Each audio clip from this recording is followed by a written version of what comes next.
5 minutos pasaron de las 11 de la mañana. Harry Styles sonando acá en Radio Viva con Golden. Momento de recibir a nuestro próximo invitado.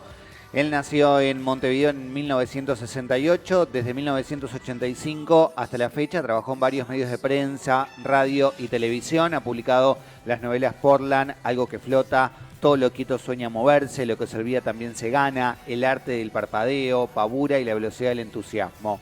Los libros de poemas, Nos persiguen la humedad y otras filtraciones, Historia natural del silencio y Catálogo incompleto de ideas truncas y otras mascotas que no llegaste a conocer. Y 3 libros para niños, Todos nos equivocamos, Lo que hacemos cuando nadie nos ve y El pájaro carpintero que quería ser electricista. Desde el 2020 forma parte del dúo musical Oiga, con el que editó 2 discos, Globos Mecánicos y El número que usted seleccionó. Lo entrevistamos cuando publicó su libro Irrepetibles en el 2022 y hoy volvemos a tenerlo aquí en La Matina para presentar su nuevo libro Un atajo interminable. Recibimos aquí en Radio Viva a Alejandro Ferreiro. Alejandro, bienvenido. Matías y Mariana te saludan. ¿Cómo estás?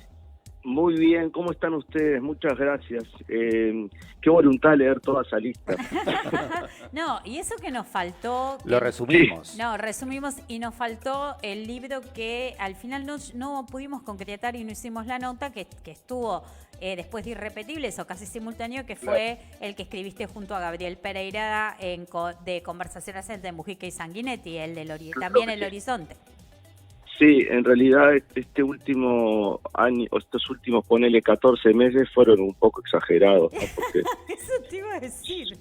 Claro, fue muy exagerado. En realidad la novela esta, de la que vamos a hablar, sí, estaba para salir, pero bueno, salió el libro de Irrepetibles y con lógica se postergó porque no tenía mucho sentido publicar 2 libros en el mismo año. Lo que pasa es que inmediatamente que salió Irrepetibles, se me ocurrió la idea esta del libro de Conversaciones entre Sanguinetti y Mujica. Sí. A partir de una cosa que escuché en la radio se me ocurrió, ellos aceptaron y era el momento. Entonces entró ese libro apenas unos meses después de Irrepetibles y la novela volvió a postergarse un poquito. Claro, ¿viste? Claro. Con lo cual se generó esta catarata de títulos que no sé si es bueno o es malo. ¿Y claro. ¿cómo se es para ser tan prolífico? ¿O tenés tres cuadernos? La verdad que es como una pregunta bastante... Para mí es una pregunta repetida que recibo en los últimos años y no era tan consciente de esto porque es la forma de ser. Digamos que tengo inquietudes, soy curioso y tengo mucha voluntad. Lo que creo que de lo único que me puedo incluso jactar, porque me hace mucho bien a mí, es de mi voluntad, ¿viste? O sea, creo que es lo que me caracteriza. Si me veo a mí mismo, si intento verme, creo que es algo bueno que tengo.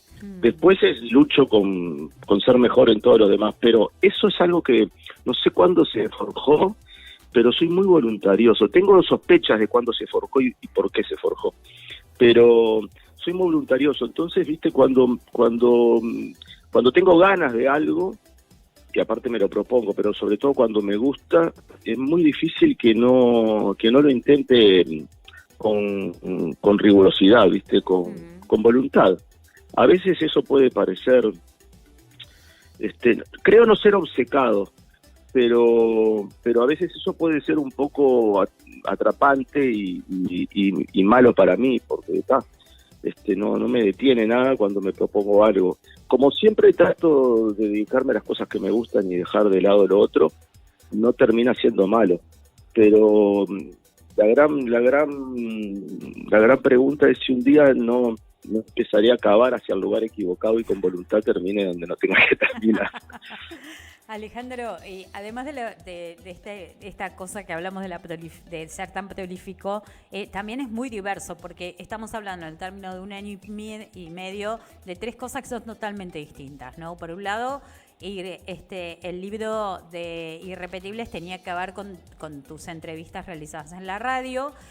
Después, esta especie de similitudes y diferencias en el libro que escribiste con Gabriel Pereira en relación a las conversaciones entre Mujica y Sanguinetti. Y ahora un libro que es una novela, pero que en realidad está escrito en forma de prósaga o poesía o una mezcla de las dos cosas, de ambas cosas.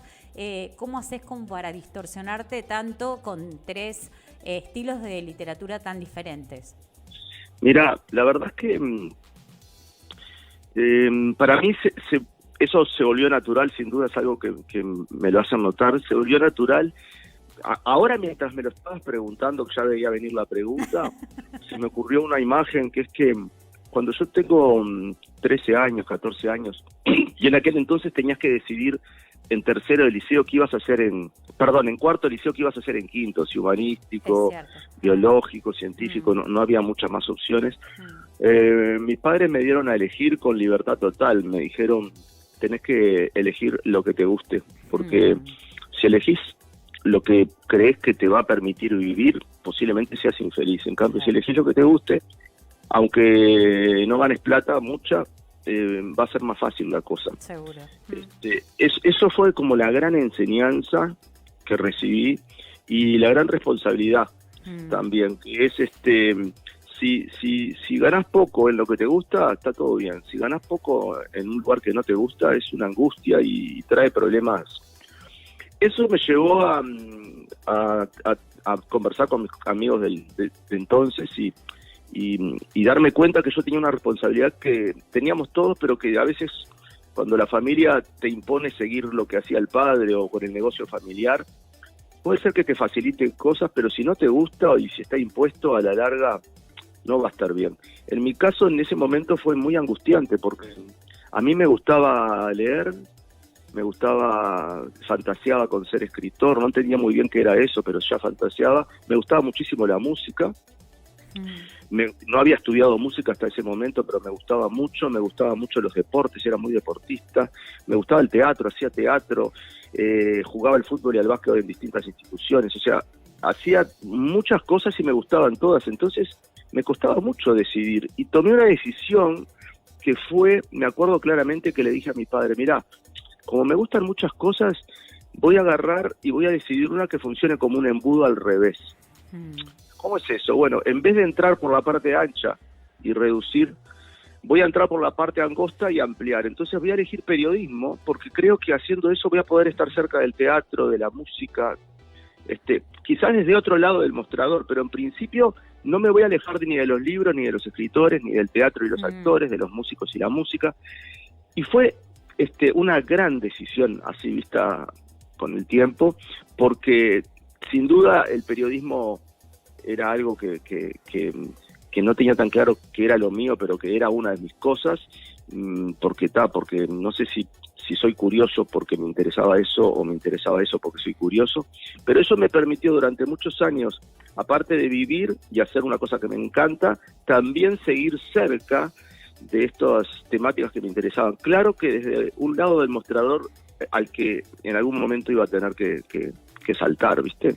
Y entonces ahora en los últimos años parece que cuántas cosas me dedico, pero en realidad siempre me dediqué a todas esas cosas. Lo único que hice fue lidiar con ellas sin alejarme, estando cerquita y viendo en qué momento cruzaba la frontera para el otro lado. Y bueno, y eso empezó a pasar quizás más ahora, más acá en el tiempo. Cuando empecé a publicar, después empecé a hacer esto otro, después vino la música, ahora justo en la pandemia saqué un par de discos con un amigo y pude volver a la música que había dejado unos años atrás porque me había ganado el periodismo político y tenía que viajar y mil cosas. O sea, en realidad todo se desarrolló junto y a mí no me parece ilógico. Entiendo que puedan parecer cosas distintas, pero para mí tiene todo que ver con lo mismo y el punto central es la imaginación, que es mi verdadero compromiso está con la imaginación. Con este último libro lo que sucede es que también me di el gusto, a partir de una idea que tuve, de generar un personaje que es un escritor amateur, que a partir de algo que le sucede en la vida decide de manera un poco caprichosa hacerse escritor y ganar premios y vivir, darle un sentido a su vida con esa meta. En esa búsqueda de este escritor amateur que no soy yo, mi vida ha sido distinta respecto a la escritura. El tipo empieza primero a escribir una novela, después trastabilla y se pasa a los cuentos, después a los poemas, después quiere hacer un ensayo, después hace un diario, después hace... En esa búsqueda, digamos, demencial de encontrar un lugar donde expandirse y lograr esta cosa que hoy en día está muy de moda, que es ser premiado y por lo tanto obtener un beneficio que viene desde el exterior. Y para mí la parte creativa, si tiene un beneficio, viene del interior. Entonces, claro, me obligué a escribir distintos géneros, por así decirlo. Por eso parece tan raro el libro. Y incluso está como... repetís una frase que me pareció lindísima: escribiré novelas, me presentaré a premios literarios y los ganaré, y si no los gano, los ganaré porque escribiré poemas, me presentaré a premios literarios y los ganaré, y si no los gano, los ganaré porque escribiré libros, y así será como mi vida adquirirá forma. Realmente es un resumen de lo que acabas de decir, y lo que me gustaría preguntarte es, en esta forma que en el libro se da así como si fuese en realidad caótica, que en realidad no es caótica, tiene un orden lógico, ¿vos lo fuiste escribiendo en forma distinta o iba surgiendo en forma cronológica? Mira, la verdad, para ser sincero, cuando se me ocurre la idea, ¿viste? Que es a partir de un diálogo con un amigo que estaba por terminar una novela, se quería presentar a un premio y faltaban 2 meses y él sentía que no le daba el tiempo. Y yo le decía, pero escúchame, esta novela que tenés, aparte que está buenísima, está casi terminada, o sea, en 2 meses te reda el tiempo. ¿Cuánto le faltarán? 10, 20 páginas. Especulaba yo. Y él me decía, no. Entonces yo ahí le dije, pero en 2 meses, con dedicación hasta se puede escribir una novela. Y me dijo, ¿qué se va a poder escribir una novela? Entonces dije, mira, yo voy a empezar a escribir una novela ahora para estimularte. Y cuando nos vemos todas las semanas, porque nos veíamos semanalmente, yo te voy mostrando lo que avancé para estimularte. Esto forma parte de un trabajo que yo hago, en este caso estaba trabajando con él para desarrollar su creatividad. Y entonces en ese mismo momento escribí las primeras frases que terminaron siendo las primeras frases de esta novela, y empecé estuve como... En la novela se nota, hay como una página y media, hasta que aparece eso que vos acabas de leer, que es como el leitmotiv de la novela. Cuando encontré eso, me di cuenta cuál era la historia, ¿viste? Entonces, empecé a escribir tratando de ponerme en el lugar de alguien que estaba en esa situación, y después me fui dando cuenta, ahora me cuesta ser preciso, pero me fui dando cuenta que el tipo tenía que fracasar, ¿viste? Y entonces en el fracaso tenía que seguir y no obsesionándose con lo que estaba escribiendo, sino como su proposición era tan frágil en un punto, que era solo un tema de ganas, tenía que también ser débil y no insistir en lo mismo, sino forjar otro camino inmediato para decir, bueno, si no me va bien en el fútbol, paso al básquetbol, si no me va bien en el básquetbol, intento con el tenis, si no voy al ping-pong, si no me paso al pádel.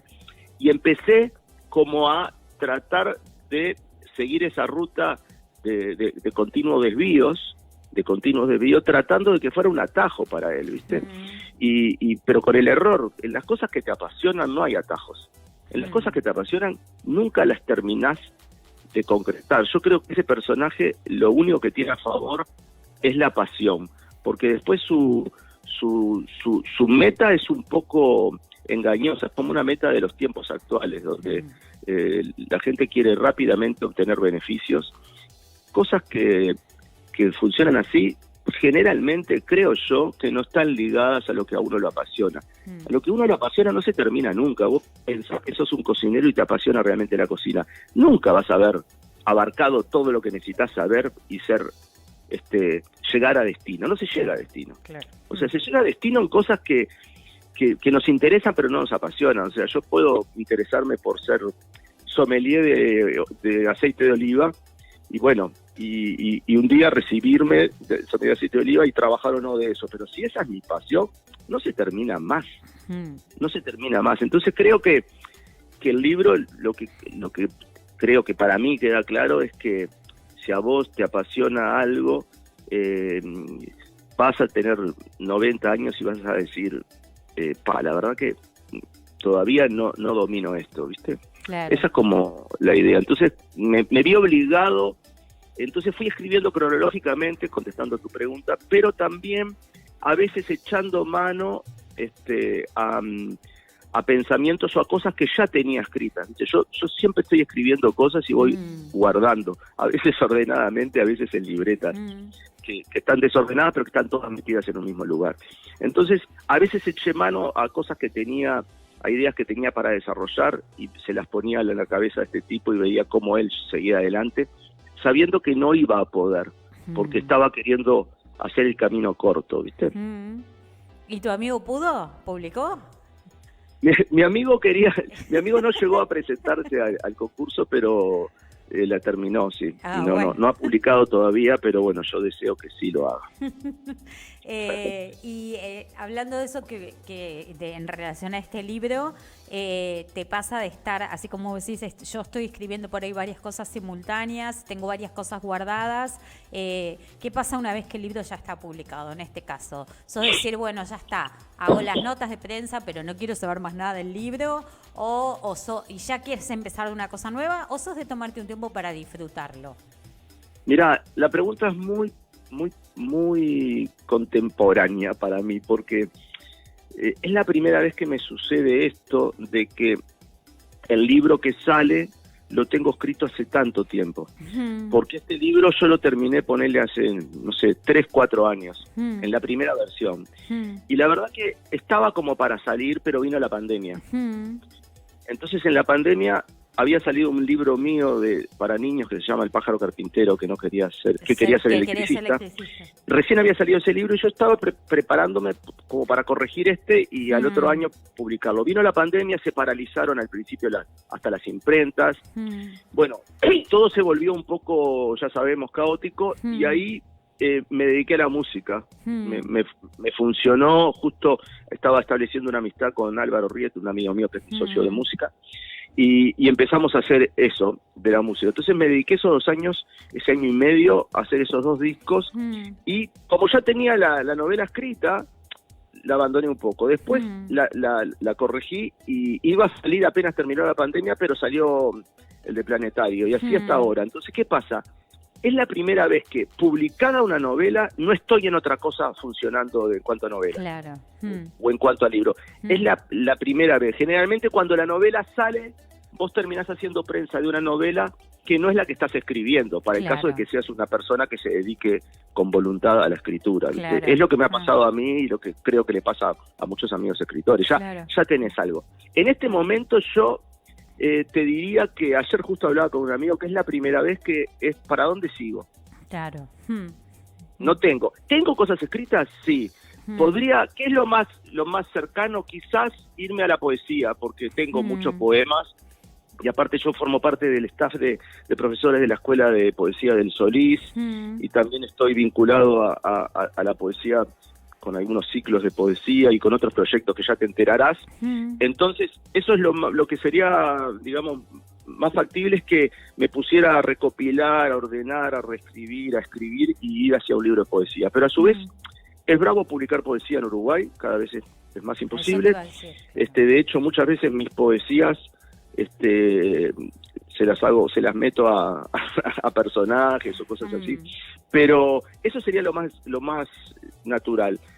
Te confieso que tengo muchas ideas de cosas, tengo una novela en mente a partir de algo que me pasó hace poco, y ya estoy en la cabeza, aunque no escribí nada, tengo una idea, pero lo que tengo ahora como una pulsión es revisar unos apuntes que tengo y tratar de ir hacia una historia para niños, ¿viste? Tengo ganas de volver a meterme en ese mundo, y quizás apenas termine todo esto de la prensa, me pueda meterme en eso. Me gustaría escribir un nuevo libro para niños, que es ir cambiando también, es re útil para el cuerpo, ¿viste? No obsesionarte con la novela. La posibilidad de pasar a otra cosa me aliviana un poco del tirón largo de la novela, ¿viste? Pero te pasa que para escribiendo para chicos también, porque no es tan fácil, ¿no? Yo una vez leí una entrevista. Es más difícil que nada, claro, es lo más difícil tal para cual. mí. Sí, es lo más difícil, por eso te digo que necesito tomar una decisión de decir, me voy a meter en esto, porque a mí me llevó muchos años, siempre fantaseé con escribir un libro para niños, y mi primer libro para niños ya habían salido como 10 libros antes de que escribiera uno para niños, ¿viste? no sé, es muy difícil quedarme conforme. Es Claro. eso. Es que no me acuerdo si fue Ray Bradbury, que escribió un libro para niños, o Clarence Lispector, que escribió uno. Alguno de los dos dijo que le había resultado mucho más difícil escribir el libro ese para chicos que escribir un libro para grandes. Sin duda, yo tampoco sé quién de los dos, pero supongo que los dos lo pueden haber dicho, porque lo que es increíble después es la devolución, porque cuando haces una presentación, digo, no existen las presentaciones para libros de niños, es una cosa insólita. La gente no se lo pone a pensar, pero los niños lamentablemente están mediados por maestros, padres. No, nadie hace una presentación para libros para niños a no ser que sea en el contexto de una feria o específicamente vas a la escuela. O sea, yo hice presentaciones pero yendo a las escuelas. Claro. Pero así como esta novela se va a presentar el 10 de octubre en la Feria Internacional del Libro, por ahí en ese contexto de la feria sí hay presentaciones para niños, pero si sacás una novela en noviembre, no te juntás en un boliche un jueves a las 20 horas para niños, ¿viste? Claro, tal cual. Sí.